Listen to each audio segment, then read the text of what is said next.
Jacob, bearer of the promise.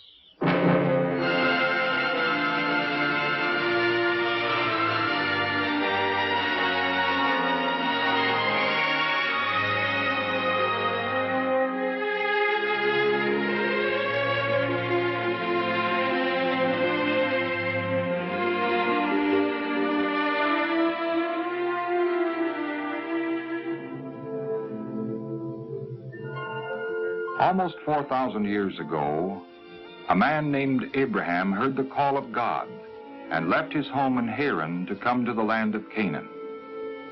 And now his son, Isaac, was married to a young woman of Haran named Rebekah. And Abraham was happy. For Rebekah was the granddaughter of Nahor, Abraham's brother, and a worshiper of the one true God. A woman who would help fulfill the promise that someday all the nations of the earth would be blessed through the descendant of Abraham.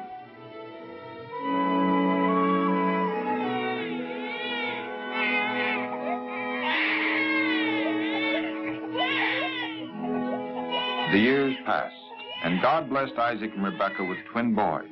The firstborn was named Esau because his skin was hairy. The second was called Jacob. And Rebekah often thought of something God had said to her before their birth. The older one will serve the younger. Although the boys were twins, they grew up very different in character. Esau became an expert hunter, a man who roamed the hills and forests, while Jacob was a thoughtful and hard-working man who took care of his father's herds and flocks and loved the quiet of his tent. One day Esau came home tired and hungry and smelled the food Jacob was preparing for himself.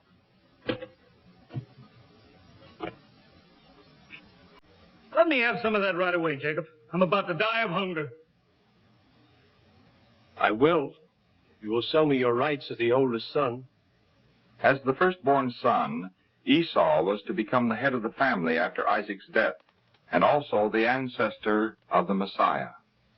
But he answered thoughtlessly, What good is my birthright to me? Wait. First, you must swear to me that you'll do it. Swear. As the Lord lives, I swear it. You shall have all my rights as firstborn.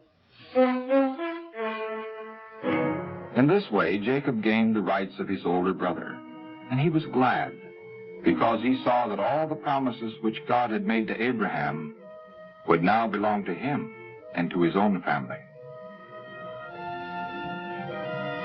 As Isaac grew older, his eyesight became so poor that he could not see.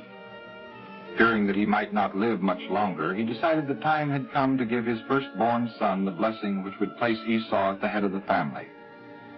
Esau, my son? Yes, Father. I am old. I do not know when I'm going to die. Now then, my son, go take your quiver and your bow and hunt some game for me. Then prepare a delicious meal, just as I like it, and bring it to me to eat, and then I will bless you. Yes, Father. When Rebekah heard this, her heart rebelled at the thought of the blessing going to Esau. Had not God said, the older one shall serve the younger? Prompted by her love for Jacob, Rebekah decided to act quickly to make sure that the blessing of the firstborn would not go to Esau, but to Jacob. I just heard your father tell your brother Esau, get me game and prepare me some food. Then I will bless you. Now, Jacob, do what I tell you. Go quickly to the flock and bring me 2 young goats, and I will prepare the food for your father just as he likes it. And you must bring it to your father to eat, and have him bless you before he dies. Jacob had openly obtained the rights of the firstborn from Esau. But should he deceive his father in order to get his blessing?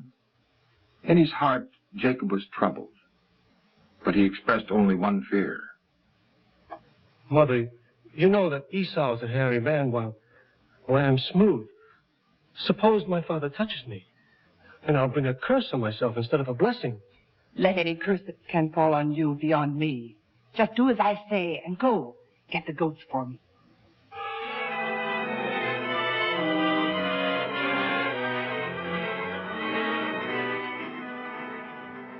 Rebekah had planned well.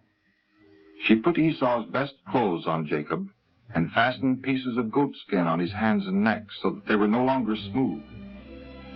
And Rebekah gave him the food which she herself had prepared.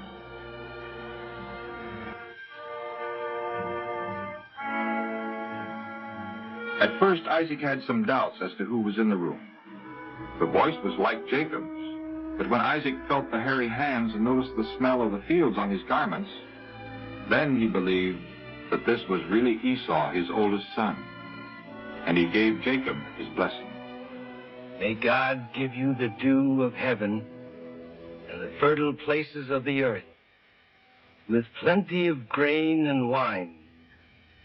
Let people serve you, and nations bow down before you. Be the rule over your brothers, and may your mother's sons bow down before you. Cursed be those who curse you, and blessed be everyone who blesses you. Jacob now had the blessing of his father, and worried over what he had done, he hurried away. And not a moment too soon, for he scarcely had disappeared when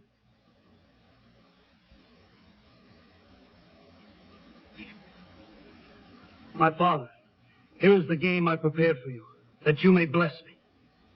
Who are you? I'm your firstborn son, Esau. Who was it then that hunted game and brought it to me? And I have blessed him. Yes, and he shall stay blessed. Bless me too, oh my father. Then his father answered, saying, You will live away from the fertile places of the earth, and away from the dew that falls from heaven. And full of hate for his brother, Esau said to himself, My father will die soon, and then I'll kill Jacob. Rebekah was certain that unless the brothers were separated at once, there would be bloodshed and grief. So she told Isaac that the time had come for Jacob to find a wife, and that he must not marry someone outside of his own people as Esau had done.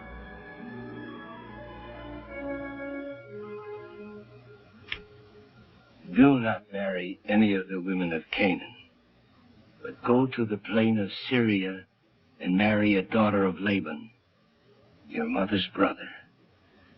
Yes, Father. Then Isaac blessed Jacob and sent him on his journey.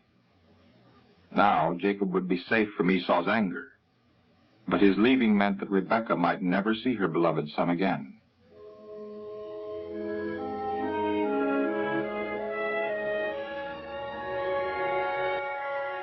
So Jacob left the only home he had ever known. That night as he slept, Jacob had a strange and wonderful dream. He saw a ladder standing on the earth, and the top of it reaching up to heaven. And the angels of God were going up and down on it. And the Lord spoke to Jacob in his dream, saying, I am the Lord, the God of your grandfather Abraham.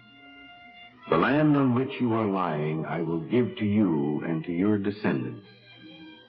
And by your descendants all the people in the world will be blessed. And now I shall be with you and will protect you wherever you go. And I will bring you back to this land.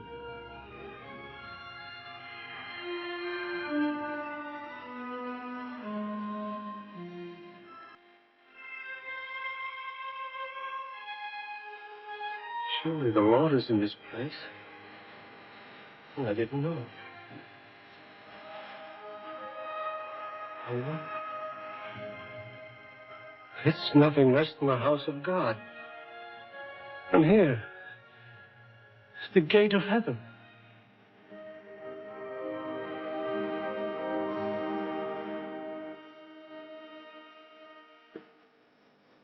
In the morning, Jacob rose early and took the stone on which he had rested his head and set it up as a pillar and poured oil on it.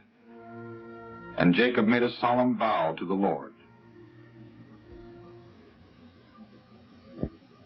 if you will be with me and will give me food to eat and clothing to wear, so that I come back safely to my father's house, then you will be my God, and I will give you 1/10 of everything you give me. Then, assured of God's favor and strengthened by his promises, Jacob continued his journey to Haran, toward the home of Laban, his mother's brother.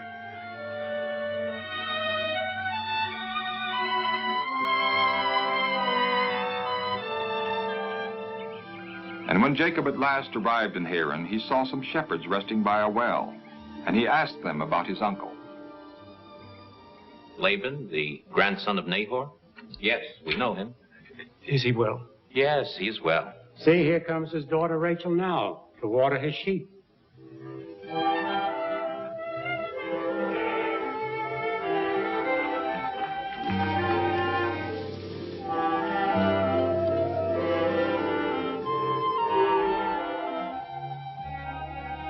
Rachel, the younger daughter of Laban, was beautiful, and when Jacob saw her, he rolled the stone from the opening of the well and helped water the flock.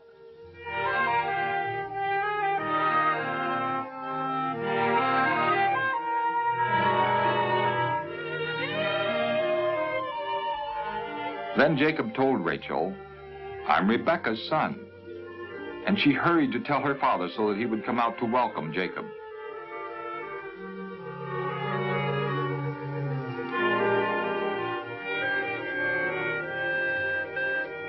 Jacob stayed at his uncle's place, and although Laban had an older daughter, Leah, Jacob fell in love with Rachel, and he agreed to serve his uncle 7 years if he could marry Rachel.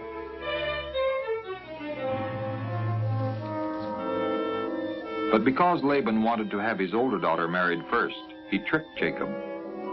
And at the end of the 7 years... What did you do to me? I worked for you for 7 years in order to have Rachel as my wife. Why? Why then did you cheat me? In our country, we do not give a younger daughter in marriage before the oldest one. But you may have Rachel, too, if you'll agree to work for me another 7 years.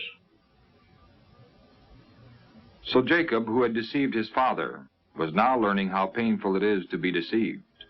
But because of his deep love for Rachel, he agreed to his uncle's terms.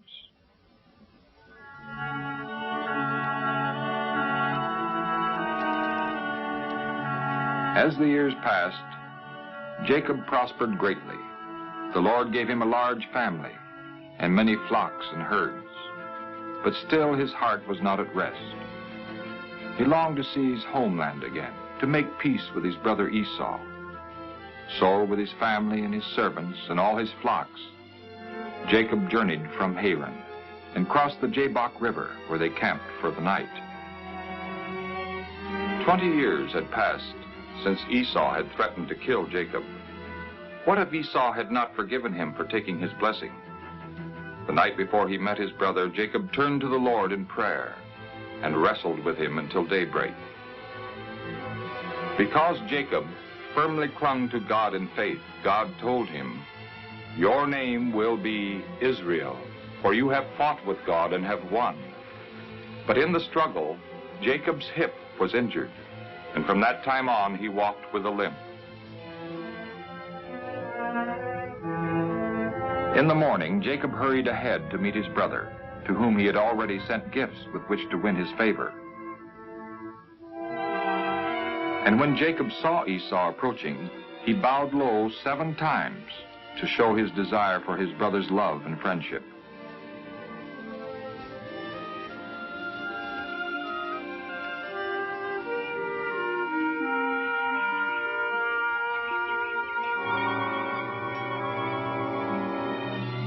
So the years of bitterness were over, and the 2 brothers were again at peace. But one more reunion awaited Jacob, the reunion with his father Isaac, who was still living. Many long years had passed since that day when Isaac, believing that he was about to die, had given his blessing to Jacob.